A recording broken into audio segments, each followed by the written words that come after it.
Nakabenta ki khobor ke baman kasngi subscribe yo Antor News.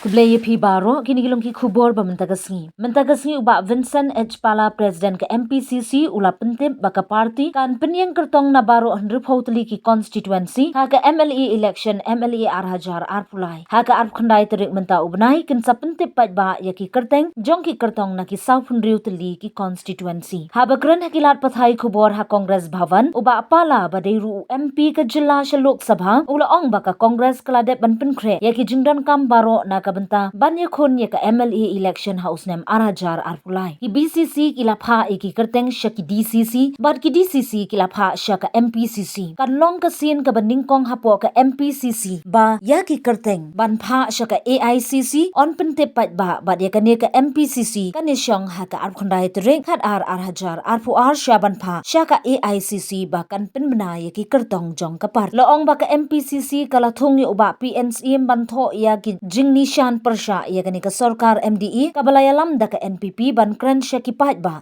namar baki klemla ban pen ulong ya ki kular election ka jongki habaya dei ba ka jingpen kre ya ki kular election la thong ya Dr. C Lingdo habakran hakilat pathai khubor ki mat ki ba kongsan kalong bakum ka party kan weng khanglut ki jinglat tu ki khajna ban pen bha ya ka jingyo ka jilla ki kam ki jam ki khon samla da ka ba plilat plilinti ya ki habaya dei baki kam sarkar ki balan ka Congress kan pinstet bantung kam hakikam ki balan om ban bat sa ha ka baki samla pulie kindu jingkermen kini gilong tanggi katu kat ni ki benta la ong ba Vincent H Pala MP ke Shillong Parliamentary Constituency badai President ke MPCC in the agenda, but then ILP is also a subject which has to be agreed on by the central government.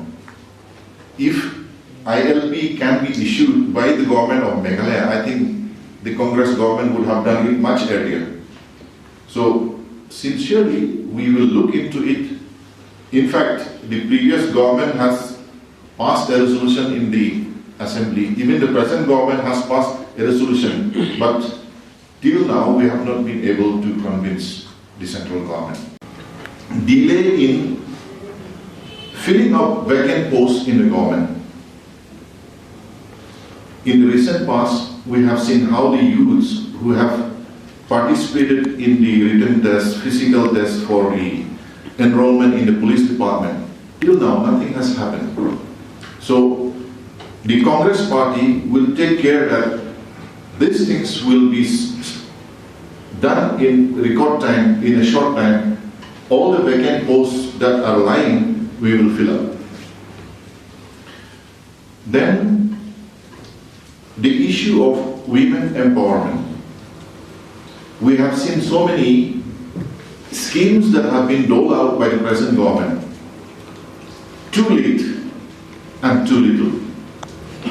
The Congress, if it forms the next government, all the schemes that are meant to be given to help the women, to help the youth, will be done in time, not late. For example, one of my friends has told that if the piglets were distributed 2 years ago, by now those beneficiaries would have had 10 to 15 piglets out of those. But giving out things just before the election, this is just wasteful expenditure of public money. So these are the main agenda which the manifesto will dwell on. Our manifesto is focusing on is how to improve the revenue of the state. When we talk of running a government, we can give an example of running a household. For the household to be sufficient, we need funds. So in our manifesto, we have decided that the moment the Congress comes to power, all leakages when it comes to revenue will be plugged. And a revenue that is supposed to come through tourism, that also will have a special committee if we have to study the examples of other states like Sikkim, or if we have to study the example of Bhutan, where tourism really benefits the local people. Unlike what is happening now in Meghalaya, where every tourist who comes, the tourist vehicle itself is hired from Assam, the food itself they pack from Assam. So all that we get is only the garbage that is left behind. So the Congress party will look into it and convert the tourism potential of the state into a real revenue generating activity for the people. Then the next one that we concentrate is the unemployment. So when we talk of unemployment, the youths are the main target group that we plan to help. So through entrepreneurship programs, through hand-holding programs, instead of wasting money in so many activities like festivals, this and that, we can utilize those funds and redirect them into helping our youths to stand on their own feet by starting maybe small-scale industries or cottage industries. By hand-holding them, we can always create employment for them. Update what are the steps which we are taking for the coming election 2023. So I'll be giving you in soft copy or even in hard copy the list of the office bearers or the list of the members of the different committees. Whenever we go for the election, the first thing is we scrutinize the candidates at the block level and at the district level, and then it will come to the state level. In the state level, the committees normally approved by the AICC. So I'm happy to inform you that the Pradesh Election Committee, which is a very important committee for recommending the names or forwarding the names to Delhi, has been approved, where the president and the chairman of the committee and with other members, 11 members and ex officio. So also the committee, campaign committee also has been formed and approved by AICC, where Dr. Celestine Londo is the chairman and the rest of the members also are there.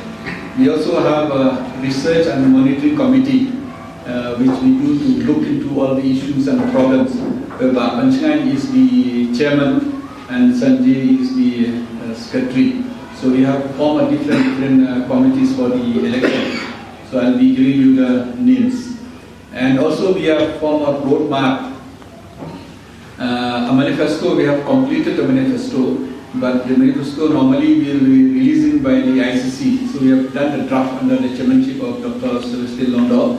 We have done the drafting of manifestos. So if you ask anything about manifestos, Dr. Celestine Londo will be giving us the roadmap. And anything if you ask about the ongoing issues in the state, I think some issues will be responded by Konstituency and any of us here, and also we'll do that. So I'm giving you the group for all those things.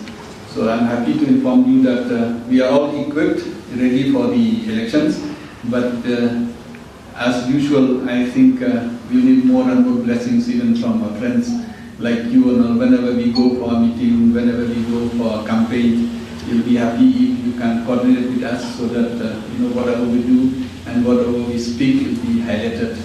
We also have completed the training of our young boys and girls. But I can say, and all of you will agree with me, the public will agree with me, this is the first time in the history of Meghalaya that the anti-incumbency is very high. If you look in that sense, that also I think we have to work hard.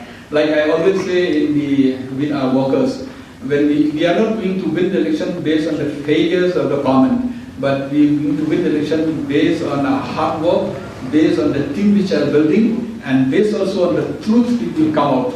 So that's why we have a team here. Panchayat is heading a team where we are going to charge in the government also. We'll tell what are the promises which the government has made, what the BJP has made, what the NPP has made. We'll come up and we'll expose them also. And then the chairman of Panchayat, we are preparing all those issues also. And under Dr. Celestine, we are also preparing the roadmap, the vision of the party. So I think when we come up, all those issues and all those challenges will be easier for the Congress. People will understand better that only the Congress can bring back all those glory of Meghalaya, be it in tourism, be it in employment, be it in law and order, be it for the farmers, be it for the institutions, educations. Only the Congress can bring those. So I think the challenge will always there. We accept the challenge and we will overcome it. Or a maximum qualification this time. But a qualification, it doesn't mean only what you pass. A qualification also means what you experience. Some of them are very experienced who work in the party also, and some of them who already work in different parties and join also.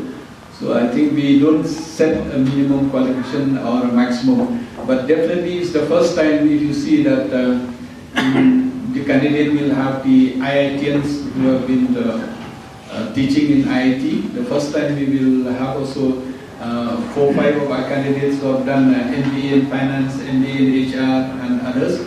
The first time you see we have also a doctorate from professor who left the job like a director of department or a joint director of a department who left the job and joined the party. And even like Soyoung, the student of customs, who left his job and joined the party. And so many engineers also who are contesting this time who left the job and joined the party. So a lot of enthusiasm in the party, it seems, wherever you go, be in Garo Hills, be in Khasi and Giant Hills. Who has complained against NPP, and they are the government, they know better than us. And if you remember correctly, I think in my previous press conference I said that we in the Congress, we are just like that houses which have been blown away by the cyclone, but we have repaired it, we have renewed it, we have painted it, now it's all new, brand new. So we're ready for the elections. The same thing, I also told that these parties, the UDP, NPP, there will be lots of infighting inside. So the infighting will become more and more towards the election. On that ground also Congress will have a mileage where we are working unitedly within the party to fight against the other parties. Whereas the other parties, they start fighting amongst the coalition, fighting within the party. They already started dividing the portfolios. Who should be a finance, who should be a public works department. If you see some of the parties, they've started dividing the portfolios. But we in the Congress, we are generally fighting the election. But for them, I think that overconfidence, that infighting will become more and more towards the election. So I fully agree with you that the infighting amongst the coalition partners will be more and more. If you see how the BJP is poaching the NPP's candidates, MLAs, and other things also I think is yet to come amongst them. You know, the investment, like it doesn't matter not only the cash which the government has given, the cash people will give, but the investment which the Congress has done in giving infrastructure, like in health infrastructure, in sports, in youth, in education, all this infrastructure, I see it is also part of the investment which the Congress has done. So people will not look only from the money. I think people also will look into the confidence level and the trust level they have on the candidates and the party. So when we go to fight election, it doesn't depend only on the candidate, it also depends on the party and the candidate, and also as a team which will make it. So we don't fight elections based on money like others, but we're going to fight elections based on the trust level and the preparation which we have and the hard work which we have on the ground. I think that's more important. It's the first time we instruct our candidates to go door-to-door meeting. I think that's a huge investment which we connect with the people, door-to-door meeting. Mahilas are going door-to-door meeting, the workers and the youths are going door-to-door meeting. I think we may not be able to give the money, but we connect with the people, and that's also, I think, is one of the main reasons for the coming election which the Congress will have in the upper hand.